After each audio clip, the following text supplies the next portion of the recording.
by topic our Telugu speech. బాలల దినోత్సవాన్ని ప్రతి సంవత్సరం నవంబర్ 14న జరుపుకుంటారు. భారతదేశానికి ప్రధాని అయిన జవహర్ లాల్ నెహ్రూ పుట్టినరోజు సందర్భంగా బాలల దినోత్సవం జరుపుకుంటారు. నెహ్రూకి పిల్లలంటే చాలా ఇష్టం. పిల్లలు నెహ్రూని చాచా నెహ్రూ అని ప్రేమగా పిలిచేవారు. నెహ్రూ భారతదేశానికి మొట్టమొదటి ప్రధానమంత్రిగా చేశారు. స్వాతంత్ర పోరాటంలోని మహాత్మా గాంధీ నెహ్రూకి మొట్టమొదటి ప్రధాన సిగ్గుడిగా ఉండేవాడు.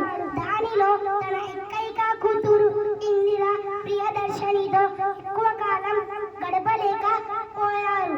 భారతదేశంలోని బిడ్డలందరినీ కన్న బిడ్డగా చూసుకునేవాడు. నెహ్రూ తన పిల్లల కోసం కృషికి గాను తన పుట్టినరోజు